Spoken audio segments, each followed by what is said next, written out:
Sa dinami-dami ng problema na hinaharap natin sa opisina araw-araw, dumagdag pa sa iniisip ko itong mga tanong na natanggap natin. Kaya ngayon, susubukan natin sagutin isa-isa. Ano ang dapat gawin kapag hindi mo gusto ang regalong natanggap mo sa exchange gift? Pwede ba ito ipasa sa iba? Ginagawa nyo ba ito? Siyempre, pagka natanggap mo, kahit ano man yung natanggap mo, siyempre, naka-smile ka. At saka, thank you. Alalahanin mo. Ito naman, kahit ano pa ang binabigay sa inyo, kahit meron ka na, ito'y galing sa puso nung nagbigay. Yan ang alalahanin natin.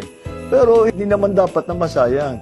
Ipasa nyo sa ibang tao na makikinabang doon sa magandang regalo na yon. Gaano kalaki ang tamang kuha ng Leche Plan? Pasko naman kumuha ka ng anong gusto mo. Basta yung mga nagdadala ng pagkain, damihan na lang ninyo. Ilang pirasong lumpiang Shanghai ang dapat kainin? Basta't nabubusog kayo. Again, Pasko naman Dapat medyo mag-enjoy tayo. Huwag natin iniisip na kailangan magpigil sa ating kasiyahan.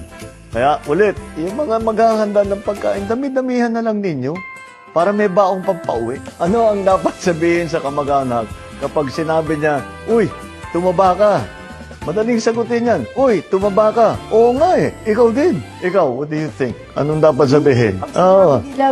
Tumaba ka daw. Saka malaki yung tiyan ko. Dapat naman, wala akong stress. Happy ako.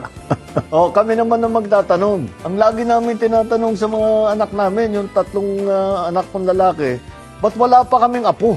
Tama yan, honey. Sana all. Yan ang Christmas wish ko. Wala kayong mabola, no? Obligado ba kaming magbigay ng regalo sa aming mga inanak? Pwede po ba Pwede po bang pagtaguan yung mga inaanak namin? Kami hindi namin pwedeng pagtaguan dahil madali kaming hanapin. Kaya kompleto ang listahan namin doon sa aming mga inaanak at marami-rami din. Ngayon, yung iba siguro, pag hindi nyo talaga nakikita na o hindi na kayo nag-uusap, pag may app, pwede nyo na i-Gcash yung mga regalo ninyo. Ngayon, mas madali na. Pag may potluck, ano ang luto dala-dala ni PBBM? Ang gagawin ko para makarami at saka madaling gawin?